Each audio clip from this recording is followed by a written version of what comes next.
Yeah, what do we mean here? That other social organizations can make rules which some members may decide not to obey, may feel that are inconsistent with their own convictions, their own beliefs. For example, a students' union group may decide that members go out on a demonstration or riot against the university authorities or even against the government. Some members of the students' union may decide not to obey that rule because they may feel that their religious organization teaches them not to engage in violent action. Yes, they can decide to exempt themselves from observing that rule or that order given by the students' union. So, to that extent, students' union as a social organization does not enjoy authoritative rule. Doesn't have that command of authoritative rule. Oh, somebody is asking, as a member of, you can decide to withdraw your membership, member of the University of Ibadan. Yes, you can decide to terminate your studentship. No consequences. Yeah, that's an interesting question. Yeah, so you came in, you were offered admission. Don't forget that the admission you were offered stated that the admission is voluntary. The offer, it's provisional.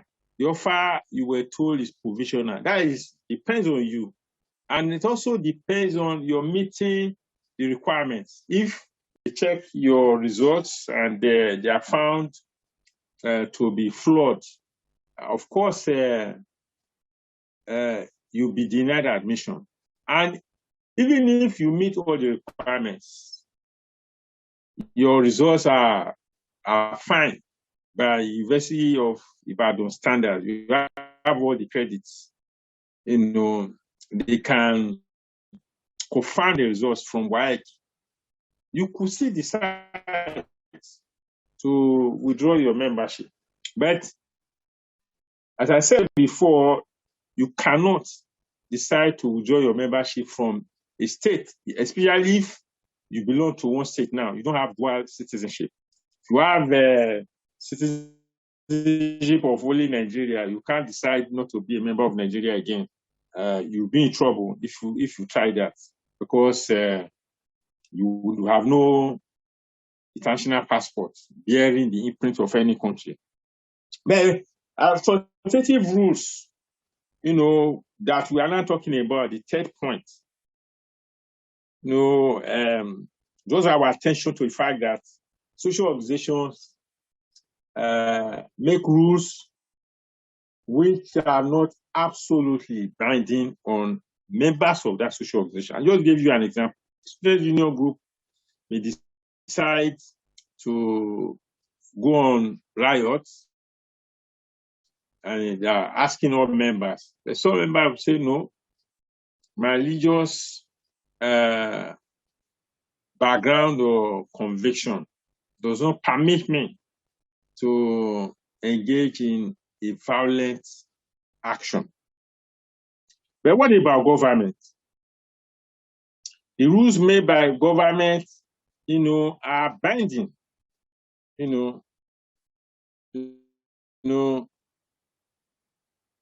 Why? Because government can do more than the social organization.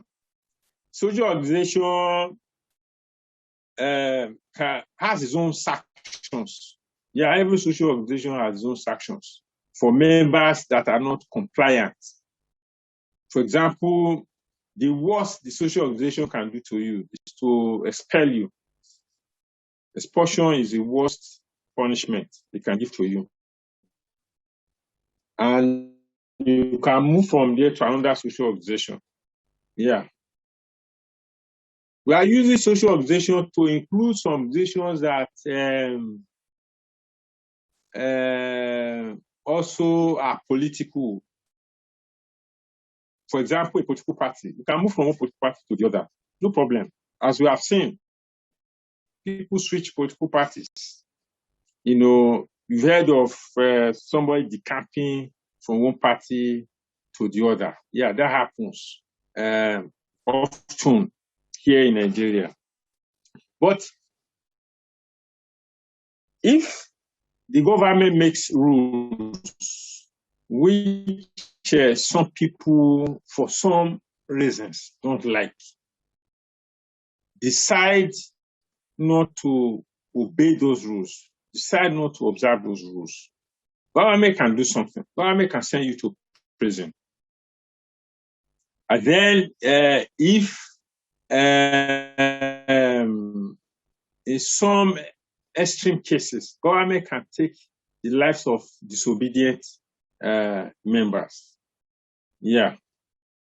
Only government can make a law stipulating death penalty.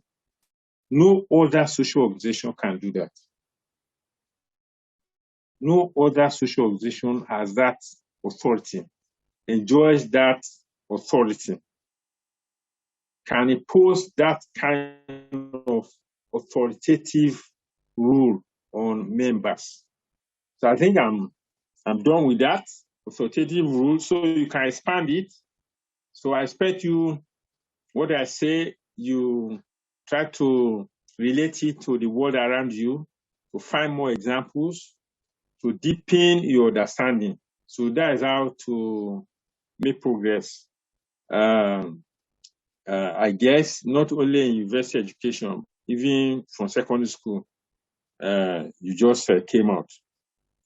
So let me again pause and ask if you have questions. Okay, my question is that at the world at large, and we have different states with different governments. You know, in all different governments make rules and regulation. So looking at the aspect of the world together, can we say you know, the rules and regulation in a country doesn't bind on another country?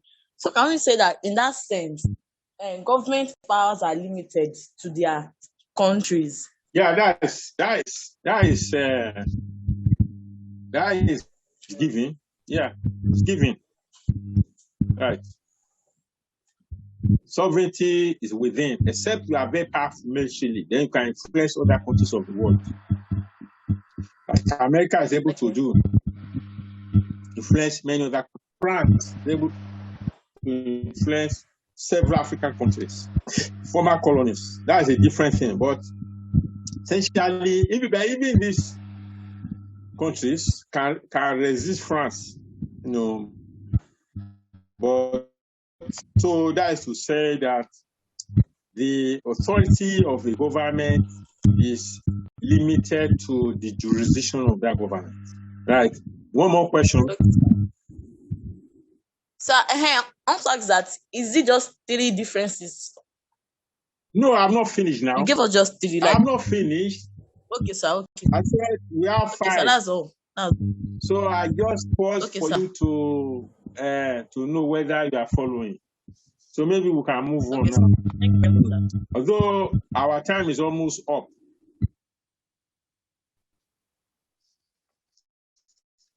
Okay. I think from now on, we should behave ourselves. When you are giving instruction, you carry out that instruction without delay so that we can save time. Then the next point is legitimate monopoly of overwhelming force. So government enjoys legitimate monopoly of overwhelming force. Of course, other social organizations also exercise force. They also use force on members. I'm sure when you travel around, you see uh, um, uh, officers of the road transport union on the road stopping bikes. That is those for bikes. Stopping vehicles, that is commercial vehicles, and collecting dues, and are also able to seize, even temporarily, stop owners from, working.